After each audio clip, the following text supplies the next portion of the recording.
Good morning and welcome to the Sports Carnival live from the Trauma Center studios. And this is where I would normally have an opening joke, but due to rain, it'll be postponed until tomorrow. Here's your host, Dave Carney. Wow, Chad, I wish you had a joke for us this morning, but you're right. Rain, just like in Philadelphia, precluded that from being a thing. Isn't it interesting? It is raining here. Is it really? In Yakima, Washington, which is something that doesn't happen often. Isn't it interesting? And Chad, we were talking a little bit about this off air this morning, and top of the morning, fellas, Neil and Tom is checking in. Isn't it interesting that baseball is the one sport, which has its roots as deep in American history as any, that you cannot play because there is sprinkles outside. Mm-hmm. It's raining or it's been too dark and it's time to go home. You said at some point in the past, mom rang the dinner bell for major league players, and that's when they knew their innings were over. Their shifts were done.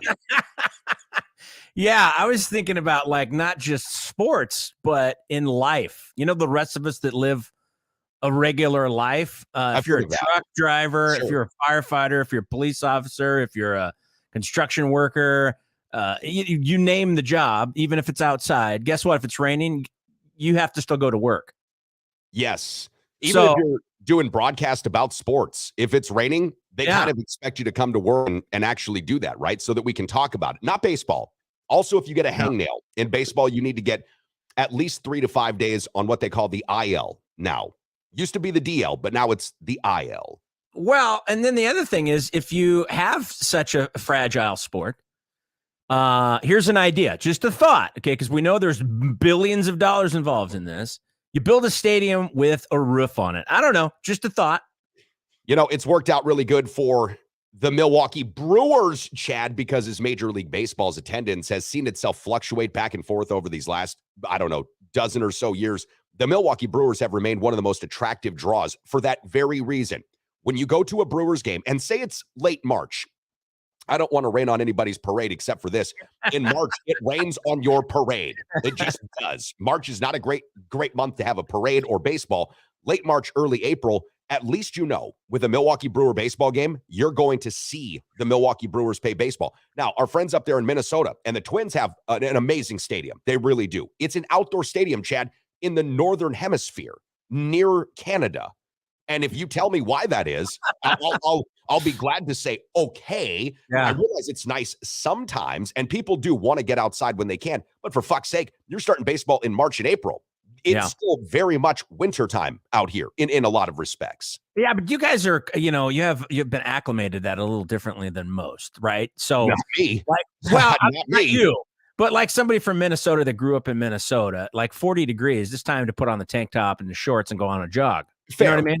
Fair. And even 40 degrees here for me, I'm okay with that. What I really don't like is wind that comes with then the extra blusters. That's when playing outdoor baseball in March or April in Minnesota. Again, Canada's just around the corner. You can almost Sarah Palin it from there. You can almost Sarah Palin it from there. I'm just saying, it's a little cold, and that's why we love Milwaukee Brewer baseball. I see somebody Facebook user. It's our friend Facebook user. Well, I think this is somebody basically saying what a lot of us are feeling right now. The Bengals offensive line sucks. Chad, Joe Burrow gets the ball out the third fastest of any quarterback in the NFL right now today. Yeah. He's gotten sacked, I think, 2,947 times already this season. He's approaching David Carr territory with respect to sacks. David Carr, of course, has been permanently concussed since he first spent his years with the Houston Texans. This kid has got all sorts of problems. Now, the part of last night's game, Monday Night Football, and we'll talk Bucs basketball, they had a nail-biter versus the Pistons last night. We were all collectively at the recovery room, Chad, holding our breath. But this game last night, for me, Monday Night Football, fell flat in one way and one way only. They scored an exact total of 45 points. The total was 45 points. And in my daily play yesterday, I said take the over. I also said take Philadelphia -4 against Washington. Now, Philly beats Washington by 7. No James or Joel Embiid, Harden had 17 dimes. I was poised, Chad, to collect a handsome little sum on my little parlay, a 2-team parlay. You know what they call that in Vegas, though, right? When one of those games comes in exactly as it's supposed to. It's a push.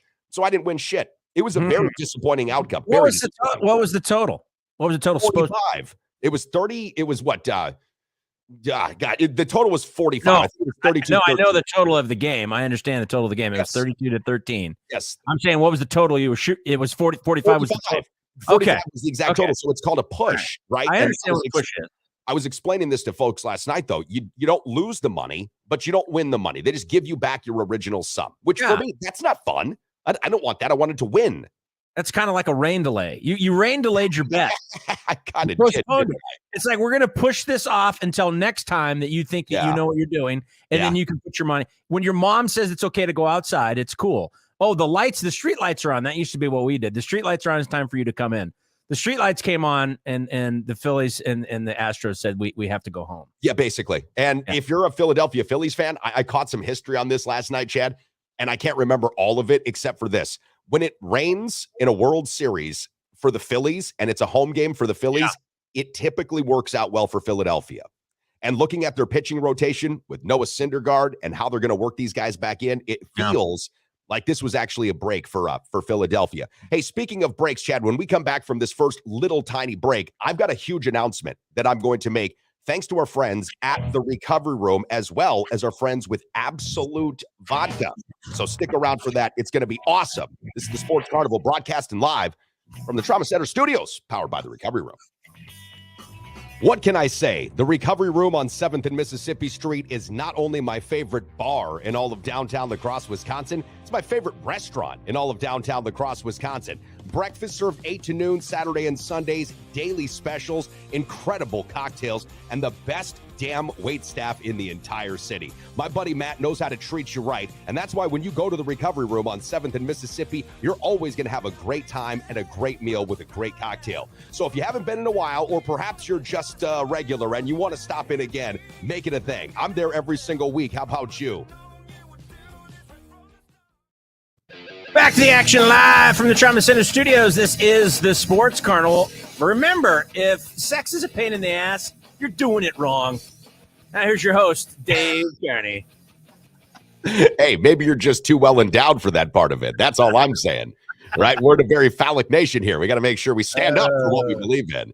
Everything's shaped like a cock. Yeah, baby. Welcome back to the Sports Carnival. Chad mentioned we are broadcasting live from the Trauma Center studios. Welcome aboard. Want to say what's up to our good friends at the Midwest Mortgage Team, Mike Garcia and Todd Vercruzzi. If you're looking to get a mortgage now more than ever, you need the expertise of the official mortgage team of the program, and that is the Midwest Mortgage Team. Nobody likes the way that we pronounce that more than our good buddy Anthony Tony Russo over at Preferred Insurance, Chad, the official insurance provider, auto, home, flood business. If you need insurance, go see Tony and Brian Sandmeyer, by the way, downtown La Crosse, and of course, Kyle Cable, One Trust Real Estate. Again, this real estate market out here in Wisconsin is still pretty hot because we've got a lot more demand than we necessarily have supply. So prices are still raging. But Chad, I know this has been going on around the country. Home prices have been fluctuating, and sometimes it's flipped completely from a seller's market to a buyer's market. You need to make sure that you've got a trustworthy and up-to-date agent. That's why we like Kyle. And of course, when your house is, in need of some minor landscaping, it's Joe with Helping Hands Landscaping. Okay, Matty Ice is checking in. He says, good morning, all. Good night in basketball. For me, DraftKings finished 5th in a $5 contest and won $75. Nice fantastic work, Matty. That's beautiful. Fantastic. Matty Ice is one of our luckiest audience members, Chad, except for when, I was going to say, except for one of those times when he thought he wouldn't be lucky, I had to give him all my luck. This guy won like a pot of $500, $600. He thought he was going to not win. We told him he would at a remote that we had many months ago. And what did Matt do? He came home with that bacon. So Matt, when you feel like you're not going to be lucky, I'll give you some of mine. I'm Irish for a reason. A, I get to be drunk all the time. And B, it's very lucky. There's two things that are good to be Irish for.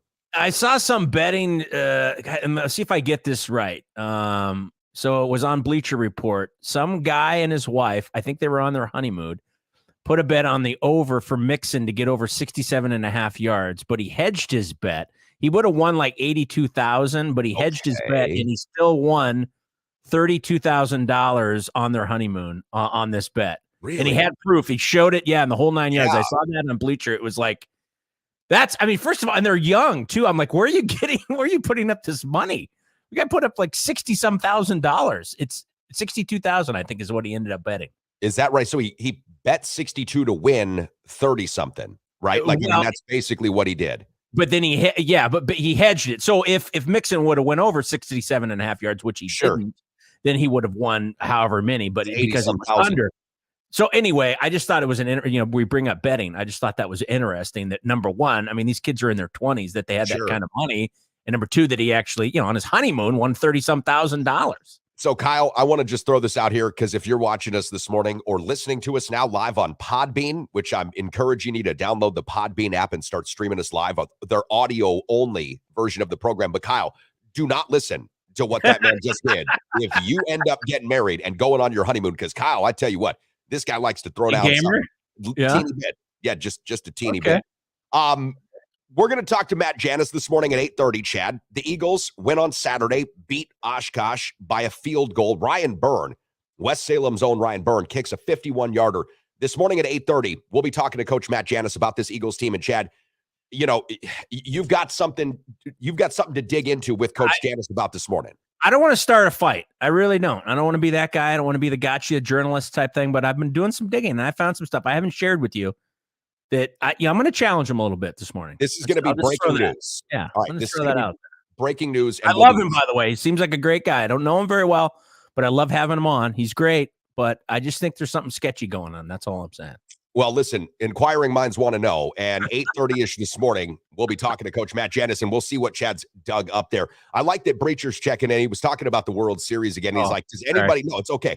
He's like, are we going to bring up in conversation the impending doom that will follow if Philadelphia wins? He only means that in... I don't know what he means. Okay, so after the Eagles win the Super Bowl, right, there was only I'd say 600 to 800 days of melee that followed from that.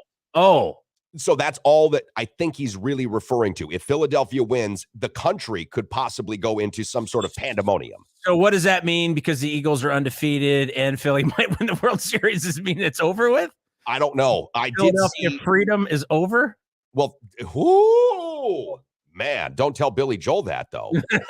he won't be too excited. This will only be, I think, Elton John, but yeah. Elton John, same basic difference.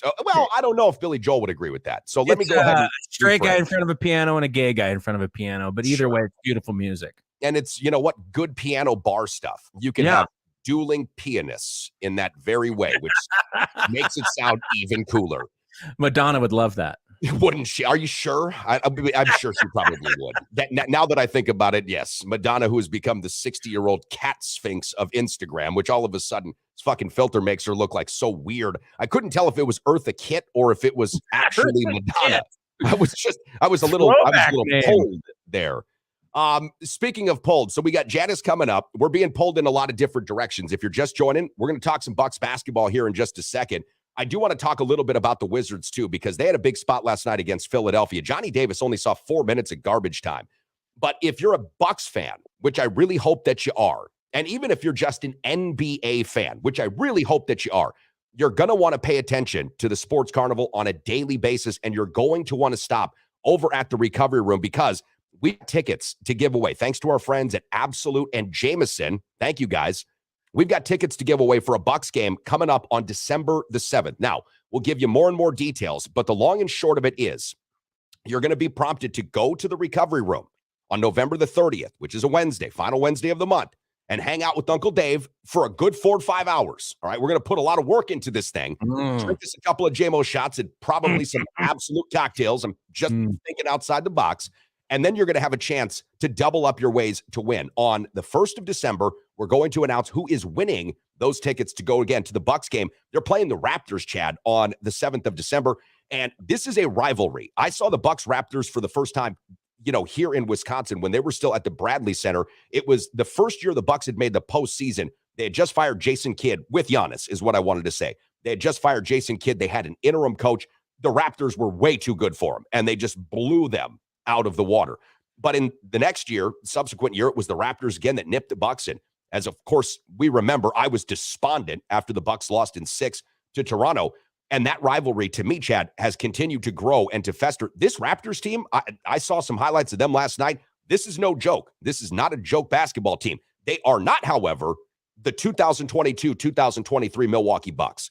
This team, who pulled off a close victory last night, 110-108, over the Detroit Pistons, Chad, is to me right now looking like a couple of teams looked like in the past. And I'll throw these names out there to you. The 1986 Los Angeles Lakers, the 1984-85 Boston Celtics, the 1993 to 1996 Chicago Bulls, and the 1999 to 2001 Lakers. This looks like a team that has all of the boxes checked. When Pat Connaughton, Joe Ingles, and fucking Chris Middleton, an all-star, come back to the fold, the only issue I have with any of this is who takes a back seat when those guys come up. And does somebody like Javon Carter, who's been playing out of his mind, no longer get rotation minutes? I don't know. Right. I don't care. But Drew Holiday has been stepping up huge, Chad. This is a guy that started off a little slow. Brook Lopez is playing, to me, the best basketball he's played since he was an all-star for the New Jersey Nets many years ago. And then, of course, you've got Janus last night, who had another 31-point game. I'm almost running out of adjectives to describe how good this Bucks team is. And if you're a Packer fan feeling like you're in the dumps right now, okay, focus on this other Wisconsin team that is a championship contending team this year. They're off to a 6-0 start. That's the third 6-0 start in the history of the team. I think that some of our folks will remember a couple of the times they did win 6 in a row. They went to the finals. It was with Kareem and Oscar Robertson. But, these guys are really, really well suited right now. Well, it is early, though. I mean, it is early in the season, but it does look good, especially when you're talking about the three guys you just mentioned that are on the bench, including Chris Middleton. They haven't even played yet. So let's say, a month from now, where are they at? How good of a team are they? And then I am extremely impressed with Brook Lopez and Bobby Portis Jr. Bobby Portis Jr. coming off the bench is huge for them. But Brook has really stepped up his game defensively. And obviously he shoots the three really well. He stretches the floor. He's a 7-footer. And then, of course, Janus is Janus. Janus is just going to chew everybody up. And so that's an automatic bucket. But when Janus is off the floor, you've got so many weapons. And Drew Holiday, as you mentioned, had a great game last night. But the two that every time I've watched, the two that have really impressed me the most outside of Janus, because that's just a given, is Brook Lopez and Bobby Portis Jr. And Bobby Portis is a fan favorite for a reason. I'm really glad that Bobby Portis and the Bucks were able to come to a mutually agreeable contract in this offseason. Oftentimes you see players, especially players that, get a bigger stage once they're afforded that opportunity to go out and find the biggest deal possible. And I'm not saying Bobby was going to find a much bigger deal elsewhere, but I was really glad to see the Bucks and Bobby Portis come to an agreement. And look, for my money, again, this Bucks team at 6-0, very early. We can't write anything in stone. It's the NBA. There are 76 more basketball games before we actually reach the postseason. But the way that this team is currently playing, and again, the start of the season is when normally you see people stumble a little bit, right? Brooklyn's kind of up and down. You've seen the Lakers be terrible. The Warriors looked good for a couple of games, and then they looked shaky all of a sudden. But to see this team come out firing on all cylinders, no piston pun intended, it really does. It really does give me the thought, Chad, that this team, especially if they keep going without major injuries to the core of this team, Janus, Brook Lopez, Drew Holiday, this team's going to be really hard to stop. I'm not saying they're unbeatable because everybody is beatable, but they're going to be hard to stop. Well, in the Pistons last night, I don't know what your thoughts are on Cade Cunningham, I didn't get to see the game, but I've watched him before.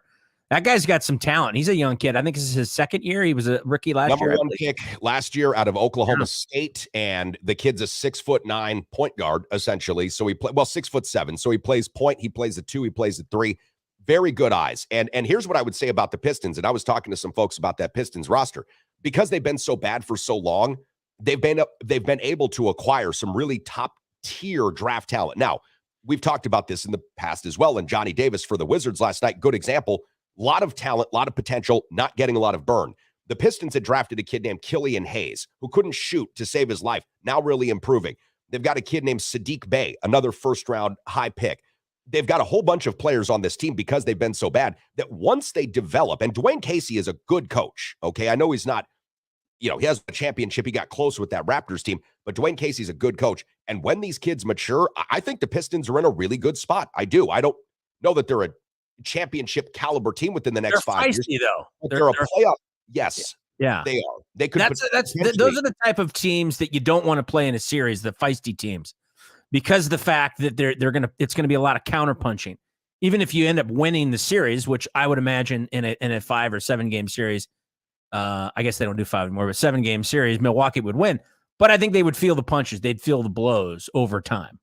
They would, because they're young. And when you're young and inexperienced, and we all know this, it doesn't matter what you do for a living, you take risks. You play with more of a reckless abandon, right? Or you have that, I don't have anything to lose mentality. So it gives you a little bit extra freedom. Now, the Pistons, Bucks, they're going to play again on Wednesday. So not tonight, but tomorrow night. This will conclude a 6-game homestand for the Milwaukee Bucks. That is a season high 6-game homestand. 7 p.m. Bally Sports Plus. I'm going to drop off a couple of sweatshirts to a friend of ours over at the recovery room. Gabby is going to the Bucks game tomorrow night. And she said, look, I don't have a Bucks sweatshirt. I've got 3 of them, but only one is in rotation right now. So I'm going to drop that off and we'll let her. One is in rotation. Yeah, we'll let her pick the one that she wants to put on and see if that doesn't bring the Bucks some more help. Again, 7 o'clock Wednesday, Bally's Sports Network and Bally Sports Plus, Chad. That's the new way that you can watch the Bucks. When they broke up Fox Sports, that whole FS platform, it really sent like Brewer fans and Bucks fans into a tailspin. I don't know which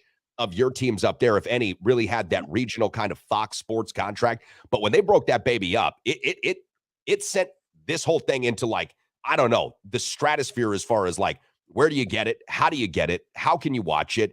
Can you watch it? It was quite complicated for a little bit. Is that why there's F1, S2, 3, 9, all that? I see there's going to be an ESPN W now. I don't know if you've seen that. I saw a commercial for that. Wait, what's that? Isn't that just ESPN regular now? No, ESPN Women's. There's an ESPN Women's channel that's coming. Wow. There's so many different channels. Okay. It's kind of hard to keep track of all of it. You know? So I wonder if it's like the WNBA. Does ESPN regular have to fund ESPN double? My guess would be yes. I hate to say that. I know that sounds horrible, but yes, I would say that's probably the case. By the way, okay, you know, we glossed over. And unless I, you know, maybe I missed something or I wasn't paying attention close enough. Badger volleyball last night beat number 5 ranked Badgers, beat the number 9 Minnesota Gophers last night. And they beat number 1 Nebraska earlier in the week. I watched a little bit of it. I have the Big Ten Network on my YouTube Live. And I tell you what, these girls look like they're pretty good. They're fantastic. Great front line. Oh, my goodness. Great front line, great back end. I mean, I've seen back end on a few of them. Yeah. I've seen the pictures. No, in all seriousness, the Badger volleyball team is a national champion contender and is again this season.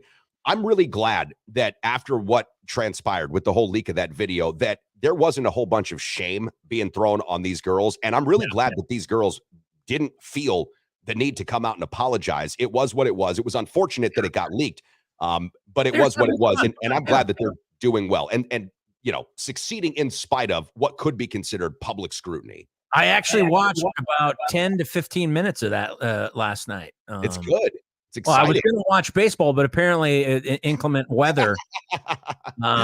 It got sprinkly outside. Me. I couldn't get in there and couldn't watch that. So and at first, I think that the Browns and the Bengals thought they were playing baseball because it was 0-0 for a long time. So I hopped over to the volleyball game. You know, I would have too if I wasn't watching the Bucks game right there in the same preview screen. Yeah, I know it was. That's why we go to the recovery room because we can use all of their cable packages in order to get our sports fixes. Thanks, guys.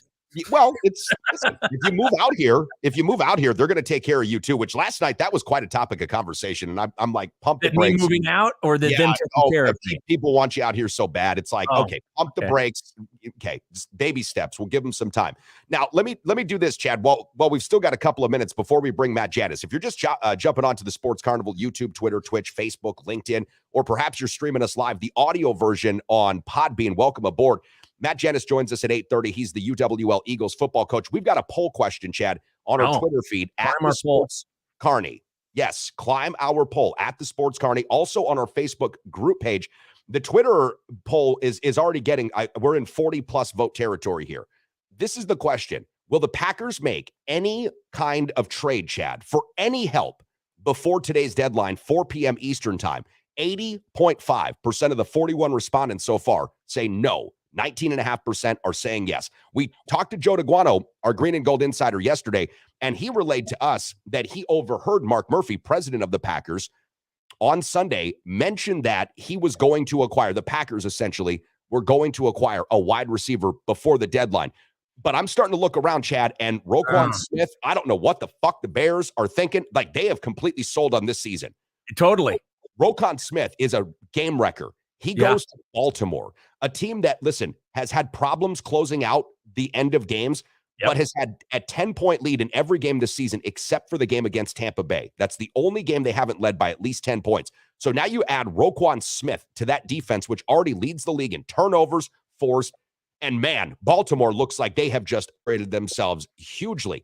What is it that Green Bay would look for in a player? Is it Bradley Chubb? Joey Miller asked me yesterday if Bradley Chubb was worth the first-round pick, and I told him probably, but who's going to give him up for that? Probably a second or a third. The wide receivers that Joe DeGuano mentioned, the DJ Moores of the world, that looks less and less likely as that division, the NFC South, is completely up in the air, and the Carolina Panthers all of a sudden are kind of playing like they could win some football games. I don't see any trade out there for the Green Bay Packers that would make any real difference. Like, if the Packers look to me, Chad, to be one player off, if there was just one player that they were missing, go for it. Put all your chips in and get it. But what's a wide receiver going to do for this team when you've got a rotating, basically it's musical chairs on your offensive line? Rodgers gets no time to process these things. And let's be fair about this too. As good as Rodgers still is, he has played below average football this year. He just has. He's played, at least to his standards, Chad, he's played below average to his standards. But what does it say if they don't make a move? What does it say to Packer fans if the Packer organization decides by 1 o'clock my time, 4 o'clock Eastern time today, not to make a move? To me, that tells me basically what Chicago's telling the Bears fans. This season's over with. We're not even going to compete. Because that, I mean, it's the same thing. The difference is the Bears are dismantling their defense for some reason, and the Packers just aren't doing anything. I mean, why wait this long? Is it because they just have nothing to offer? Is that really what it is? And that may very well be what it is. Obviously, they don't have a lot of money, and they don't have really anything to offer, right? I mean, is that really what it comes down to? Well, you've got picks. Your picks are your capital in the NFL, sure, right? The cap, though, is an issue for the Green Bay Packers, a real issue. There's a guy, Brandon Cooks, plays for Houston. A lot of people want to see Brandon Cooks like, hey, go get this guy. That was awesome, except for this. Brandon Cooks is guaranteed in his contract, guaranteed, he will make $18 million in 2023, which means either Houston's got to pay that salary or the ask for a guy like Brandon Cooks is going to be a lot more than a team like the Packers would really give up. And there is something that I just want to bring up quickly because I see we're getting messages from Kyle Cable. He wanted to talk about a parlay, a hypothetical parlay on Sunday. I want you to give me more details because now I'm forgetting exactly what we talked about there. But, well, I don't know. It might have been that or other things. I am a big CBD. I'm a big CBD fan. Okay, sure. People know I enjoy imbibing in some memory problems. Indeed, with some CBDs. Thank you, Cannabis Depot. But you know, you sort of look at where this Packer team is, and Rodgers mentioned this a couple of weeks ago and said perhaps playing against Buffalo is going to be the best thing that happened to us, right? Because this is a big spot, a primetime game. At the moment that he said that, I'm thinking this is a bunch of bullshit. That's not, no.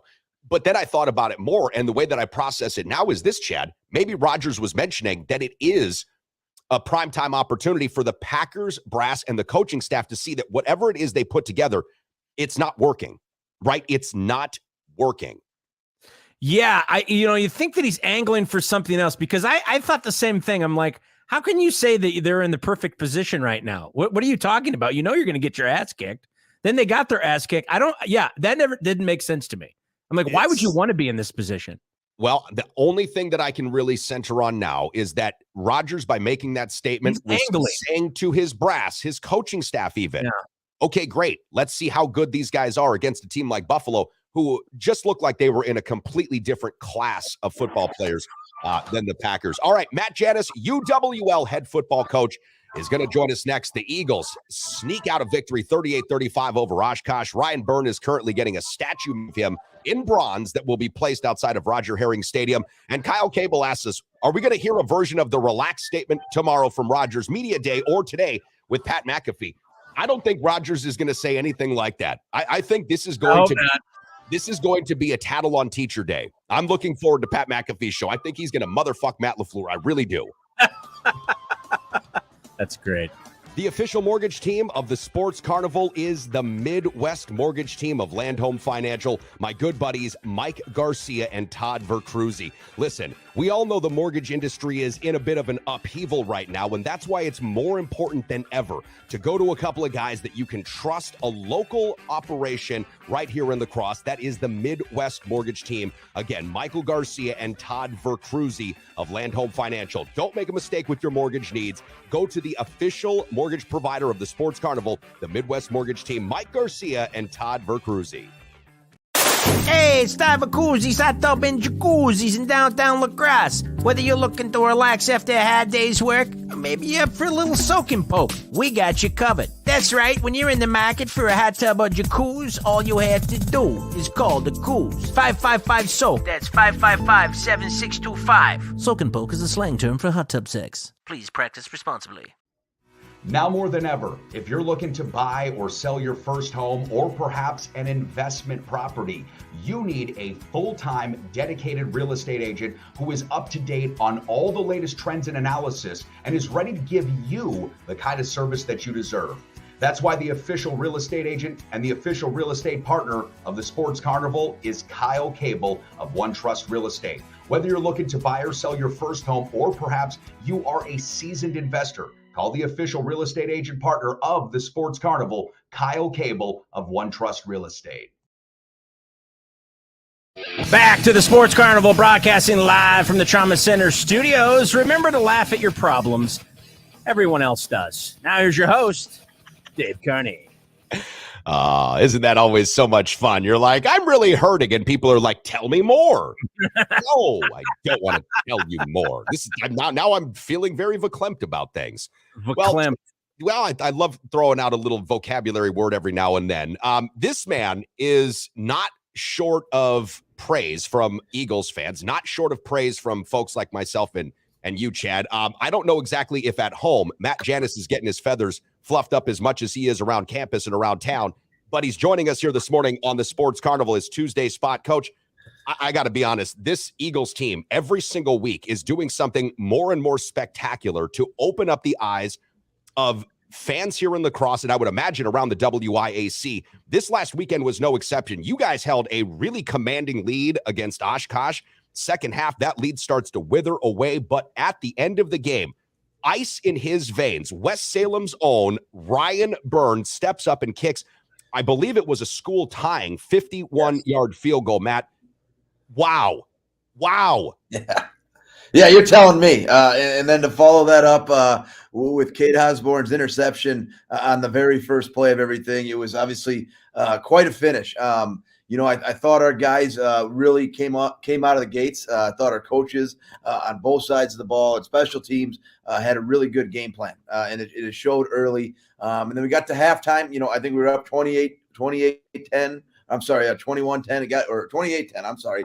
And then they just kind of whittled away, and really credit to their coaching staff. On our end, we just couldn't match up a good offensive series with a good defensive series, and that's how they were able to kind of keep chipping away. We almost kind of dropped a third down conversion on our first possession out of the second half.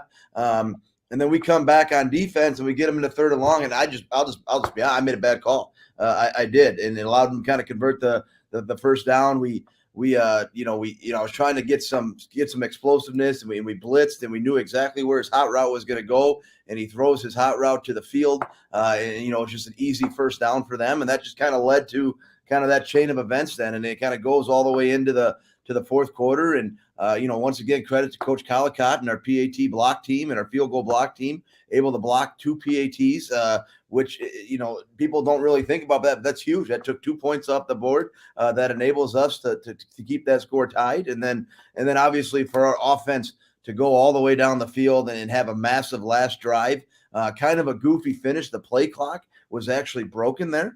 So we were kind of going into, like kind of the high school where you had to go off of the back judge there. So it was kind of a little different. And it actually ends up affecting us because we get a delay of game on that last series that almost takes us out of field goal range. It puts us in the 1st and 15. So we try to run the ball to force them to use all of their timeouts, kind of a goofy end. And then, we kind of sitting in third and 15. So we tried to run a screen. They did a one guy sniffed it out, and credit to him. And Kaiser did a good job of taking it. We didn't really want to take the sack, but we didn't really have a lot of different options for him. And then we're kind of staring down the barrel of do we take the 51-yard field goal or do we try to like delay a game and punt this and try to play for OT? And kind of looked over at our kicking coach and John Larson, and he just looks at me and obviously we know Ryan's got a tremendous leg and he's a tremendous athlete. He just gives me a look and just kind of nods his head. And that's all there was to it. And really, that's all there was to it. And credit to Ryan for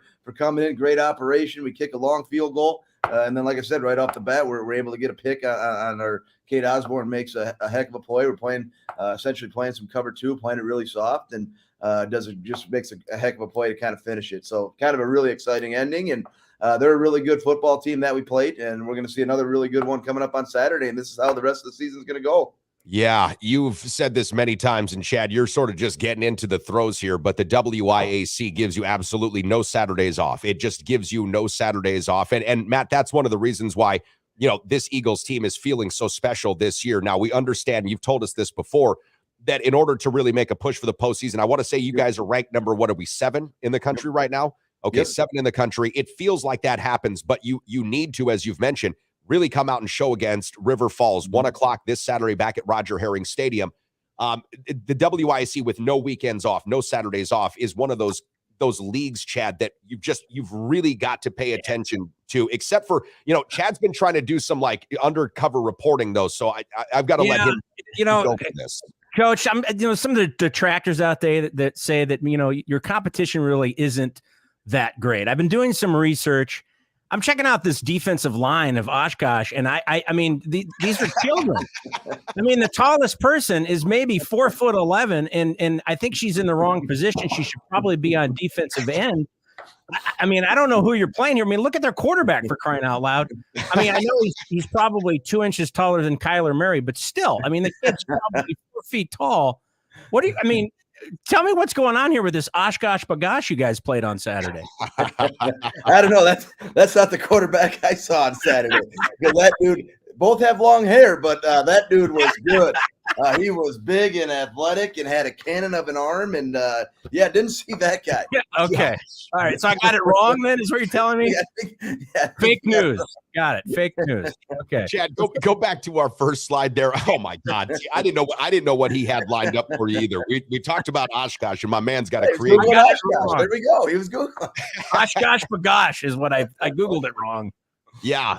They're a tough team. Listen, OshKosh has also got, Coach Janus, one of the better environments, much like ourselves here in lacrosse in the WIAC. It's got a good crowd. They come out to support, and obviously, this was a big game. Let's just touch on some of the other things that did happen in this game, because I want to talk about the coming game versus River Falls. And hopefully Chad doesn't do any hardcore Googling with that, because River Falls could take you to this dark website.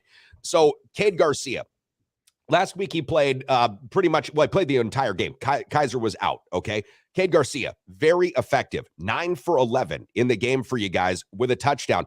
Kyle Helterbrand, he comes back 7 for 8 with 129 and 2 touches. So your duo, I've got the stat up here on screen for those that are watching us. The duo combined for a 16 for 19 day with 249 and 3 touches. We talk about the running game. You guys did exceptional on the ground again, 150 rushing yards. But talk to us about the dual quarterback situation. And again, just reset this for those that maybe didn't hear. You don't play 2 quarterbacks because this is a gimmick or it's something that's just happening once in a game. This is your plan. This is your philosophy all year long.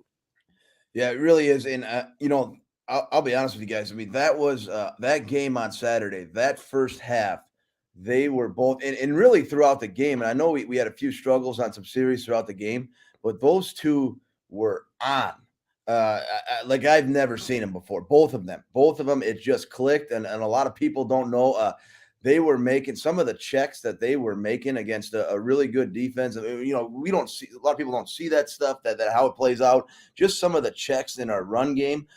Those two were just on Saturday, and it was really special, especially in that first half. I mean, it was really special to just sit back and watch those two. I mean, I just looked at them like, Jesus, you guys. I mean, they were just, everything was clicking. Credit to Coach McGuire with the game plan, on that stuff and getting those two ready to go. But they had a ton of confidence in what they were doing. had a ton of confidence, not just in their throws, but in where to check and what they were seeing from OshKosh's defense. So really, I mean, can't say enough about those two and how special they are.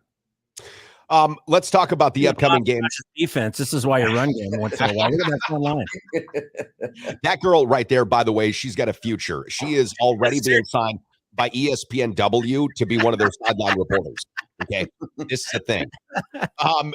Now we transition to River Falls, the 21st ranked team in the nation, Chad. This team comes to our house on Saturday. 1:00 is going to be the kickoff. River Falls, like I mentioned, ranked number 21st in the country, is going to be a tough out. I've looked at their schedule. It feels to me like this is a better matchup and a better spot than OshKosh. But talk to us about what River Falls does really, really well here, Coach, and what it is you guys will have to do in order to assure yourself another victory here. What do we have? 2 regular season home games left, right? Yep. Yeah, I mean, you look at River Falls, and it's just, again, it's another WIAC game. But, this is a group that is playing on offense. It's very different. It is about plays on offense and the number of plays and possession. They move at a NASCAR pace constantly. It is, they are snapping the ball with 32 seconds on the play clock. That's how fast they're moving. It is literally time to go get set. And we don't even have time to really talk. They try to catch you out of position. And they got a phenomenal quarterback. He is really the center of that team. He is not just a great quarterback and he can make the throws. He's also, I believe, like our second leading rusher in our conference behind Stutzman or third. He's up there somewhere. So he's going to take a ton of carries. He had, I think if you look at their game last week against Whitewater, I think he throws the ball 50 times and I think he runs it like 30 times. So this is a guy that is the whole thing is centered around and they're moving at a super high speed. And then they got some really good receivers on the outside, big, massive receivers. One guy's going to be 6'6", the other 6'3", 6'4". You're looking at big, tall receivers for him to get the ball off to. So really play fast on offense, really center that thing around the quarterback. And then on the defense side of the ball, the biggest credit I can give to those guys is they play freaking hard on defense. They just run to the ball. They play what they play. They play their schemes. They're going to essentially put 3 over 2 to the field almost the whole game, and they're going to play what they play coverage-wise. But man, do they play hard in the box. Their defensive ends and their defensive tackles, man, they just play hard. They play fast. They play physical. So we're going to have our hands full in all 3 phases against a team that plays with phenomenal effort and then obviously has the skill to back that up. And just like what we continue to see, our league is so good right now. It just is. And I know you've talked about that a little bit. You look at OshKosh. They have 3 losses. One's to a Division II team. One's to a ranked team. Another one's to us, a ranked team. And then they lost River Falls by 3 points. And you look at River Falls here coming up. They've lost 3 times, but that's like by a combined 8 points. They lost to Whitewater last week, and Whitewater's able to kick a game-winning field goal that bounces off the upright and in as time expired. Our league is as good as it's ever been, and it just makes it fun. It really does. We got good coaches. We got good players. And it just makes every Saturday. It makes every Saturday just like what we saw this weekend. It's going to be a game. It doesn't matter what the score is. River Falls and the way they run their offense, they are in the game the entire time. They're never out of the game because they're able to move that ball so fast. Well, and that's why it's going to make it another exciting afternoon over at Roger Herring Stadium, Veterans Memorial Field. 1:00 again is going to be the kickoff. From what we can tell now, the weather's supposed to be holding really exceptionally well, Matt. So we should have a really great weather game. No rain out. No, and these are football players, man. They're going to go do this. The only thing I'm bummed about, and I say this because I'm like torn. I'm going to the Badger Maryland game with Kyle Morningwood, so I won't be able to see you guys in person. But can I still watch it on my phone? Yeah. And then take part in some Badgers. But I'm going to miss you guys. Coach, thanks so much for coming on. And thanks to everybody over at the University of Wisconsin Lacrosse's Eagles football team for doing some cross promotion with us here on the Sports Carnival. We love it. And we'll do some clipping up and sending out later today. I love you guys. Thanks, Coach. We love you too, guys. Thank you. Appreciate everything. And go Eagles. Go Eagles, baby. Go Eagles. Chad, we'll take a quick pause for the cause here on the Sports Carnival, broadcasting live from the Trauma Center studios. Do not go anywhere. Preferred Insurance is the official auto, home, business, flood, and life insurance agency of the Sports Carnival, serving folks in La Crosse and surrounding areas with licenses in Wisconsin, Minnesota, and Iowa. As an independent insurance agency, Preferred Insurance is free to find the very best insurance for you, your family, or your business needs. Call my friends at Preferred Insurance today and set up a free consultation. Remember, working with an independent agency means Preferred Insurance works for you, with you, to find the best solutions at the best prices. Coming to Fox this fall, it's the Bench Brothers. Talking about that street clothes in Westbrook. They're getting down on the bench. The Bench Brothers, brought to you by Big Dick's Hoagie Heaven. Remember, ladies, the first 6 inches is free. And by Don Francisco's. At Don Francisco's, if you're up all night, so are we. Street clothes in Westbrook. They're getting down on the bench.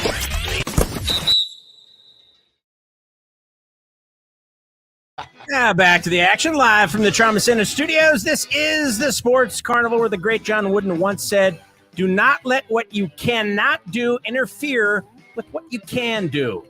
Here's your host, Dave Carney. I love that. Coach John Wooden, exceptional advice for everybody who was a Monday morning armchair quarterback. I'm not going to stop myself from criticizing NFL football players just because I can't play NFL football or hold a real NFL football in my hands with any surety. Or palm a basketball or throw a baseball or, yes. Any of those things, basically, except for this. Look, and I know that it's not the same because we're not like trying to throw heaters, okay? But you and I have had the pleasure of throwing out opening pitches at a number of different AAA baseball games. The Las Vegas 51s, now the Aviators, had us out a couple of different times, and we did it right. We didn't try to go up there and cock a knee and do a pitch like you're Randy Johnson or something. What you're trying to do is, A, not embarrass yourself, look like an asshole, but just get the ball over the plate. Don't bounce it. Don't make it dribble. Like, I don't understand how they overcomplicate these things. You're just throwing to that guy. I know it's 60 feet away or whatever, but just, lob it right there to him. And our catcher, I don't remember his name, and he's probably now working at Smith somewhere, but the catcher that caught that ball, he was happy that we just threw it right to him. And he's like, good, now you guys can go. Cause there's like 87, first pitches. If I remember correctly, you threw the pitch. I did not. I just stood there like a lump, if I remember right. Because I was like, no, dude, you go ahead. Okay. I wasn't going to out you. Thank you for giving me some love and incorporating me with all of that. But obviously, I was just standing there, which was fine with me. Okay, so then fine. Backstory. Chad and I were practicing. We were practicing outside of our studio in downtown Las Vegas, and we had a great little area in which to do that. And I'll never forget, this is the day we were going to make this particular opening day pitch. And we were throwing the ball back and forth. And you're just like, I'm not feeling it today, man. Like, this is just not going to happen. And I'm like, really? I'm just like enjoying a game of catch, with Papa Forrester and Uncle Dave. And no, he's like, I'm not feeling it. This is going to fuck up. And yeah, so we ended up just going with me. But it was fine. We both stood up there. Well, that's what I mean. I was there for moral support. But most situations, that's not the case. It's just one person. And I can see where people get a little intimidated and maybe overthrow or underthrow. Sure. It's not something you do all of the time. It's like shooting a free throw in an empty gym is one thing, but shooting it in front of 50,000 people is a whole different thing. Similar. Yeah. Very, very much the same in that respect. And then you start to wonder too, how do the regular Joes, the guys that get the opportunity to like chuck a 50-foot half-court shot or whatever it is, how do they get the temerity to really go up there, do it, nail it, right? And then not wet themselves when they found out they have won what in some cases will be a fairly life-changing sum of money. Yeah. That to me is like, that's a multi-pronged sort of endeavor. Yeah. Speaking of first pitches, I just have to go back to first pitches. Yes. If you ever get a chance, YouTube Nolan Ryan pitching after he had retired. He might have been 60 plus, 7 years old. He throws at 86 miles an hour. I mean, he still had still, he's like an old man and he's still throwing the heat. It was pretty impressive. Well, what was more impressive to me is Nolan Ryan packs up that day. This guy gives him shit in the parking lot. He beats him up like bad. He just really? He's like, I don't know. But he's like, I'm not too far gone to see that motherfucking shit yet. I'm going to do something. Hey, Matty Ice is checking in here. And Matty Ice says, this day sports history, 1964, Jim Brown rushes for 149 yards, becomes the first running back to run for 10,000 career yards. The Browns defeat the Steelers 30-17. I'll tell you, Jim Brown, Nick Chubb's starting to look a little like Jim Brown these days. Wow. That guy is amazing. 101 yards last night, 2 touchdowns. Let's talk a little bit about this because the other guy that impressed me a little bit was Jacoby Brissett. Sure. 278 yards, touchdown. He had a touchdown running as well. And then Amari Cooper, 5 catches, 131 yards, and a touchdown. The Browns actually looked legit last night. I know it's a one-off and they're playing the Bengals, but they dominated. So Joe Burrow has never beaten the Browns. Joe's had a good career so far early. He has never beaten the Browns. Joey Miller, one of our audience members, was asking me yesterday how I felt about that game and would I take Cleveland minus the 3 points, and I told him I would stay away from it. Now, I did get burned a bit. I got pushed on the total because the game turned out to be 32-13, 45 total points, and that was the total set. I went over that. I thought there was some indicators to go over. The point being is this: Cleveland, for whatever reason, and I think a lot of it has to do with the porous offensive line of the Bengals, but Cleveland's edge, you got Myles Garrett, who wasn't 100% last night, and Jadeveon Clowney, I don't even know if he was playing. I'd have to go back and check that again. I think he was. But either way, Cleveland, okay, they've got some great edges. They've got a really good secondary. Think about this. While the Bears are shipping away Roquan Smith and, top-tier defensive talent, like the season's categorically over, the Cleveland Browns are trying to hold tight here because what will happen in 3 weeks, but the guy less scary than Robert Kraft when going to a massage parlor, Deshaun Watson, he comes back for this team, man. Like, they get a major upgraded quarterback coming up soon here. So you're Cleveland, you win this game last night. It really does change the trajectory of your season. If you thought that you were possibly going to get a Kareem Hunt, right? If you're the Chiefs, if you're the Bills, if you're the Packers, and maybe Kareem Hunt gets moved. Not now, not after that win last night against the Bengals. That division is very much in play. Yeah, but do you think, Deshaun, Swedish Massage, Watson is going to make a difference right away? Because, anytime you are sitting on the sidelines and not playing in live action, no matter what you're doing as far as working out, it's not the same thing. So, to expect a guy to come off after 8 weeks or whatever it's been, 9 weeks, 10 weeks, whatever it ends up being, and be able to make an impact right away, I think is a bit optimistic. So here's the way that I would couch that. Much like we saw DeAndre Hopkins for the Cardinals come back and make an instant impact. Why? Because he wasn't injured. He was on a PED suspension. So the injury part of it, Chad, is what I'll give you. Normally, that's where it takes you that time to really reactivate. So he's not been injured. As a matter of fact, from what I heard, this guy's as loose as ever. His massage game is monitored now by the NFLPA, but he's as loose as he'll reach around the problem either way. Yeah. I have a feeling. Yeah, I agree. These are solution-oriented quarterbacks. Chad, let's go back to this. Let's go back to this poll we've got this morning, which is on our Twitter feed at the Sports Carnival. Climbing it? Yes, they are. We are getting a nice amount of votes in here. 48 votes so far on this morning's poll at the Sports Carney. The question is, will the Packers make a trade for any kind of help before today's deadline at 4 p.m. Eastern time, 3 p.m. Central time, 1 p.m. Pacific time? 81.3% of our respondents, Chad, to just 18.8% are saying no. The Packers are not going to make a move. Doesn't look like it. I'm leaning that way too, and it just blows me away. To me, I think they would have made it Friday, Saturday, or Sunday. I don't know why, or even yesterday. Why are they waiting till the last minute if they are doing anything? So either A, they're not trying, or B, there's no takers because they don't like what they have, what they're offering. Well, I think that there's probably a little bit. I don't think the Packers are not trying. Every team is making phone calls. But what do the Packers have to work with? You brought this up this morning. Do they have money? No. Do they have exceptional draft capital? It depends, because if the people that are trading with the Packers, say a team thinks that by giving Green Bay this guy, we'll call him DJ Moore, the Packers make the postseason, well, what's that draft pick in the second or third round worth to you now, right? Like, how good of a pick really is that? Unless you have a real feeling, that by giving away a player and getting in return draft compensation, sort of like what Seattle in a way got back from Denver or other teams get for marquee players, why make the move? And this is where I push back on Packer fans. Just because we want something to happen so it saves us from being embarrassed each and every Monday morning, that doesn't mean another NFL team will do that just to help us out. That's not their job. I'm seeing articles. I think I saw an article on Bleacher Report talking about, are the Packers wasting the final years of Aaron Rodgers' career? Yes. Are they looking at it as, we don't want to give away this future draft picks because we need to move past Aaron Rodgers?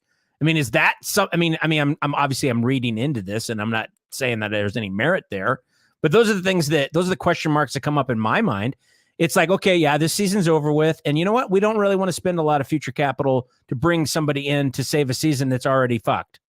Well, right? I mean, that to me then goes down to a scouting assessment, because let's just call it like it is right now. The Packers, and we're all fans here. Chad's getting into the fold, but we're all fans here. The Packers are not playing good football. And it really doesn't look like, Chad, any one player would be able to magnificently change the direction of that, right? It just really doesn't. There's too many problems on the offensive line. I'm not sure about the coaching of Rich Bisaccia. I thought that was going to be the best free agent move that the Packers made all season, was getting Rich Bisaccia.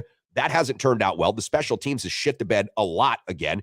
Defense under Joe Barry, you know, I don't know what to say about that. I'm not saying Joe can't coach, because stats are in his favor in some respects, but again, the results aren't what they should be. And then Aaron Rodgers, as much as we want to pick on these wide receivers, Aaron Rodgers is still the guy that the Packers paid to be the engine to make all of these other things go. So if his motor isn't fully invested into these guys, or if he's not fully motorized in order to get these guys, these young wide receivers or unexperienced wide receivers, into the flow, well, how is it supposed to happen, right? Like, that's where we go back to the Brady thing from 2 years ago in Tampa Bay in the pandemic. This guy literally sacrificed his marriage. So him and Giselle are now, we can talk about it because it's official, they're getting divorced.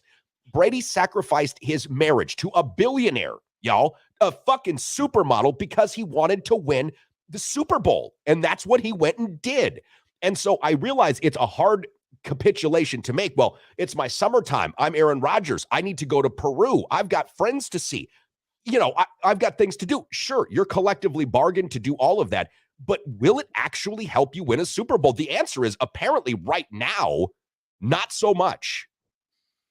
Yeah, and Foreman's checking in. Rodgers wasted the last few years of his career by being a greedy pig and needing so much cash. If he would take a Tom Brady deal that could afford a few better weapons. Yeah, I mean, that's what Dave's been saying since years. What? Yeah, years. And I think that there's merit to that. I think that there is something to that. But obviously that's his prerogative as well. And, you know, proof's in the pudding. The guy has put up a great career, 4 MVPs. He does have a Super Bowl, but it doesn't look like he's going to be tagging on to that anytime soon with the way that he structured himself in his contract and the way that the Packers are currently set up. And I think that although he may be trying to, you know, like you said, stick that in upper management's face, I think it's going to blow up in his face. Well, it surely doesn't look like the windows for NFL players, NBA players, Major League Baseball players, golfers, hockey pros. It doesn't feel like the window gets longer the older you get. And unfortunately, for many of us, because recency bias is a big thing, right? In sports, in most American ways of life, the recency bias we get with Tom Brady, it infects our thought process on other quarterbacks. True. Tom Brady. That's not going to happen. Nobody's playing till 45 again. Okay, seriously, that's not going to happen. Russell Wilson said he wanted to play till he's 48. Bro, you might not be able to play till you're 38. Yeah. Okay? This is not a thing, and it's never been a thing. Just because Tom Brady's doing something that's never been done before, don't anticipate that being the rule. That's the exception. And so when I look at the Packers, Chad, against your 49er team last season, that was, to me, the best opportunity the Packers had to make a significant run to the Super Bowl. It wasn't 2 years prior when San Francisco housed them out there in Santa Clara. It was last year. And if Green Bay couldn't win that game, and Aaron Rodgers deserves a lot of blame for that. If Green Bay can't win that game, I don't see how it gets any better going forward. Now, the players the Packers draft, okay, we can talk about that, and maybe somebody in the scouting department's not doing a good enough job, but I don't believe that. I really don't. I think a lot of this comes to what we talked about with Joe DeGuano yesterday, and I've been pondering this more and more. Is Matt LaFleur really a good coach? Because we've just given him an instant entry into the elite coaches of the NFL. Well, maybe he got a little lucky with the team that he took over, right? I mean, that happens. George Blanda, sure, same kind of thing, right? You take over for a team, or who was the 49ers coach after George Seifert? Seifert, that's who I'm thinking of. Seifert had the best record, but it was largely because Bill Walsh built an incredible football team that was ready to go. This was a ready-made team. And I feel that's what LaFleur's gotten into. So listen, climb the poll at the Sports Carney on Twitter, also on our Facebook group page. And let us know if you think the Packers are going to make a move before 4 p.m. Eastern. That is 3 p.m. Central and 1 p.m. Pacific time for Chad. Great show today. Thanks for all the interaction, buddy. You've been awesome as always. I'm glad we got to the bottom of that OshKosh defensive line, too, by the way. I apologize. I apparently was doing bad research. Fake news. My bad. See y'all tomorrow.